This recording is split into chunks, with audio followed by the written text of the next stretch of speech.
आज हम पढ़ने वाले प्रिंसिपल्स ऑफ इंश्योरेंस। ये बिजनेस स्टडीज़ का टॉपिक और ये काफ़ी इम्पॉर्टेंट है। तो गाइस हमारे 7 प्रिंसिपल्स होते हैं इंश्योरेंस के, इसके बारे में हम पढ़ेंगे और आपको सारे प्रिंसिपल्स का मतलब अच्छे से आना चाहिए। ओके, तो सबसे पहले जो हमारा प्रिंसिपल होता है वो है अटमोस्ट गुड फेथ। क्या होता है ये? Both insurer and insured should display good faith towards each other. इसका क्या मतलब होता है? ये मतलब होता है कि जो इंश्योर्ड होता है उसे सारी चीज़ें डिस्क्लोज करनी होती है, जितनी भी इम्पॉर्टेंट चीज़ें होती हैं पॉलिसी से रिलेटेड या इंश्योरेंस से रिलेटेड, सच बताना होता है और फुल डिस्क्लोजर करना होता है। और अगर हम फेल हो जाते हैं, मतलब कोई चीज़ हमने नहीं बताई, तो वो कॉन्ट्रैक्ट इनवैलिड भी कर सकता है इंश्योरर। इंश्योरर कौन होता है? जो हमारा इंश्योरेंस करता है, और इंश्योर्ड वो होता है जिसका किया जाता है इंश्योरेंस। ये पता होना आपको बहुत ज़रूरी है क्योंकि ये टर्म हर जगह यूज़ होता है।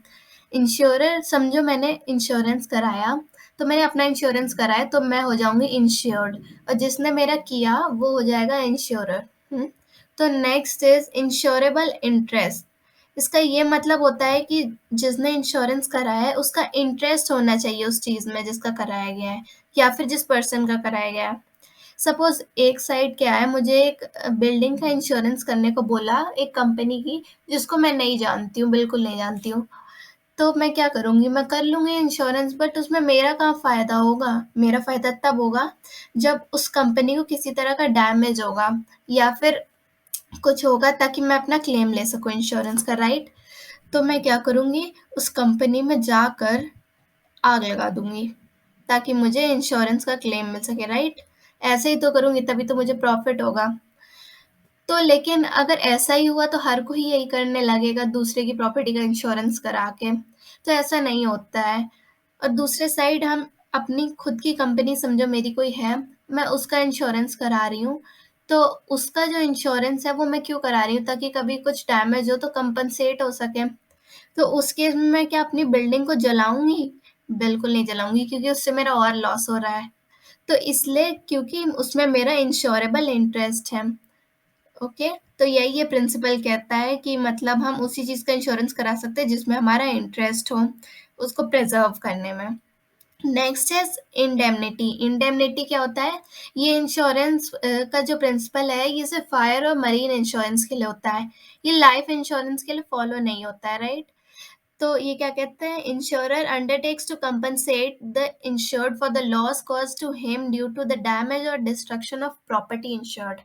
इसका मतलब जो इंश्योरर होता है, वो जैसे अगर हमें कोई डैमेज हुआ, हमने एक चीज़ का इंश्योरेंस करा है और उस चीज़ का डैमेज हुआ, समझो हमारी कार डिस्ट्रॉय हो गई, तो इंश्योरर जो होगा वो उसके लिए कंपनसेशन देगा, मतलब जितने का लॉस हुआ होगा वो उतना मनी देगा हमें।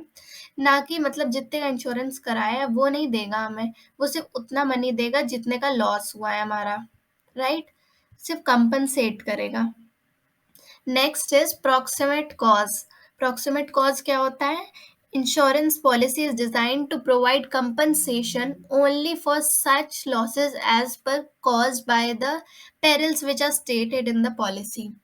क्या मतलब इसका? जो इंश्योरेंस पॉलिसी है ना, वो इस तरह बनाई जाती है कि उसमें कुछ कॉजेज लिखे रहते हैं कि ये कॉज, तो अगर उसी कॉज से हमारा लॉस होता है तभी हमें इंश्योरेंस मिलेगा। फॉर एग्जांपल मैंने हेल्थ इंश्योरेंस कराया और हमारे इंश्योरेंस में लिखा है कि जब हार्ट अटैक से या कोई पर्टिकुलर डिजीज से जब कुछ प्रॉब्लम होगी तभी कंपनसेशन मिलेगा।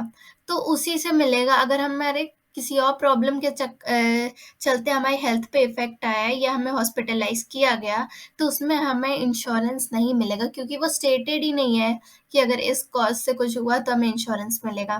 प्रॉक्सिमेट कॉज होना चाहिए। तो नेक्स्ट इज सब्रोगेशन। सब्रोगेशन क्या होता है? Insured should not be allowed to make any profit by selling the damage property और in case of loss property being recovered. देखो, जैसे भी अभी मैंने आपको बताया इंडेमनिटी का कि कंपनसेट करते हैं, तो जैसे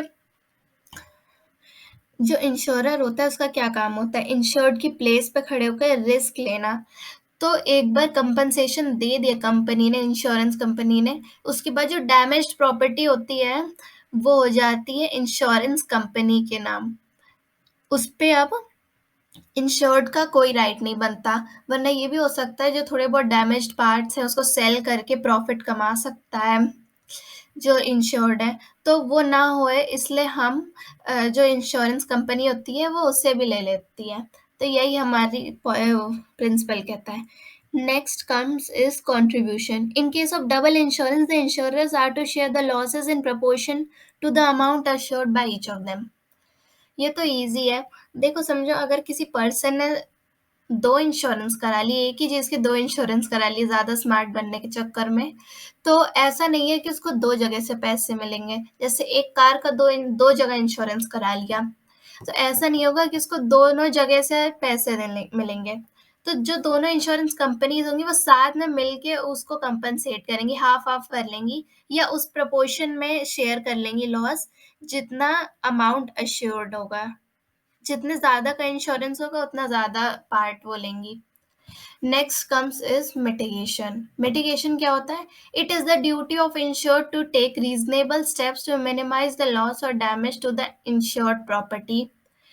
क्लेम में बी लॉस। इसका क्या मतलब होता है? जो इंश्योर्ड होता है जिसने कराया इंश्योरेंस, उसकी ड्यूटी होती है कि जिस चीज़ का कराया है उसके लिए स्टेप्स ले कि कम से कम लॉस और डैमेज हो उस चीज़ को, प्रॉपर्टी को। जैसे सपोज़ मेरी कोई बिल्डिंग है, उसमें आग लग गई, लेकिन मैं आराम से बैठ के देख रही हूँ कि यार चलो कोई बात नहीं, आग लग गई तो लगने दो, वैसे भी इंश्योरेंस है तो क्लेम मिल जाएगा, ऐसा नहीं होता है। तो ऐसे इंश्योरेंस वाले कहेंगे कि आपने कोई स्टेप्स ही नहीं लिया उसको, आग को कम करने का, आपने कहा चलो जलने दो, इंश्योरेंस तो है ही। तो ऐसा नहीं होता है। ऐसे केस में जो हमारा क्लेम होता है वो जा भी सकता है, अगर इंश्योरेंस कंपनी चाहे तो उसे वापस भी ले सकती है।